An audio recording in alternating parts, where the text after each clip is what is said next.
The sickness came with the rain. At first, it was only a cough, carried through the night like whispers from the grave. Then the children began to die. Their skin turned grey. Their eyes sank deep into their skulls. And before dawn, their bodies became cold, like stones pulled from a river. No herb could cure it. No sacrifice could stop it. Every week, the drums of mourning echoed through the village of Umoka until people stopped crying altogether. Fear had exhausted their tears. Then he arrived. Father Enoch walked into the village barefoot, carrying nothing but a wooden staff wrapped with red cloth. He was tall, dark, and strangely calm, as though death itself stepped aside when he passed. The villagers watched in silence as he touched a dying boy on the forehead and whispered words no one understood. By morning, the boy was sitting outside eating yam. Hope returned like fire in dry grass. Father Enoch healed the sick one after another. Women who could not walk began dancing again. Children rose from beds they were meant to die in. Even the village chief, whose lungs had begun rotting from the illness, stood before the people completely healed. The priest became more than a man. They called him the hand of God. But miracles are expensive. Each healing demanded something strange. A goat, a mirror, a lock of hair, sometimes blood. Father Enoch claimed these were sacred rituals, necessary to fight the evil consuming the land. The villagers obeyed without question, because desperate people will feed darkness if it promises them light. Only one person doubted him: Amara, a widow whose little daughter had died before the priest arrived. Unlike the others, she noticed things. The healed villagers no longer laughed the same way. Their shadows seemed heavier, their eyes empty. At night, she heard whispers coming from Father Enoch's shrine deep in the forest. Then children started disappearing. Not many, just enough to make fear breathe again. One night, Amara followed the priest into the forbidden forest.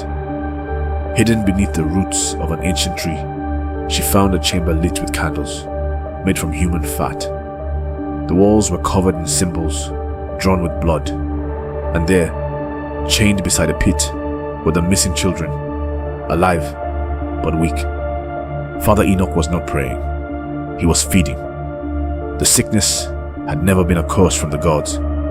He created it. Years ago, Enoch had been a dying man who made a pact with something ancient, buried beneath the forest. In exchange for power, he had to offer souls. The illness was his harvest. Every healing transferred the sickness into another body, hidden somewhere in the village. That was why the deaths never truly stopped. And the people who recovered, they were marked, slowly turning into vessels for the darkness living inside him. Amara tried to flee, but Enoch caught her. His gentle face twisted into something monstrous, his veins black beneath his skin. He confessed everything with tears in his eyes. He never wanted wealth. He only feared death. But power changed him. The villagers worshipped him, fed him gifts, treated him like a god. And greed is a hunger no spirit can satisfy. Then came the final betrayal. The village chief already knew the truth. Enoch had promised him immortality in exchange for silence.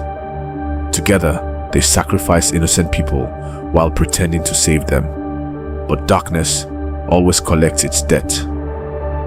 The chained children began screaming as shadows crawled from the pit. The ancient spirit had grown tired of waiting. It no longer wanted sacrifices. It wanted Enoch himself. The priest begged the villagers for mercy.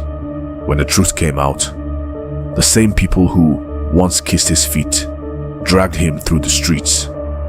Mothers spat on him. Men beat him with stones, but no punishment frightened Enoch more than what emerged from the forest that night. The shadows came wearing the faces of everyone who had died, and as thunder split the sky, Father Enoch screamed like a child, while the darkness dragged him back into the forest forever. By morning, the sickness was gone, but the villagers say that when rain falls heavily in Umwaka, you can still hear Father Enoch praying somewhere deep among the trees, begging for a death that refuses to come.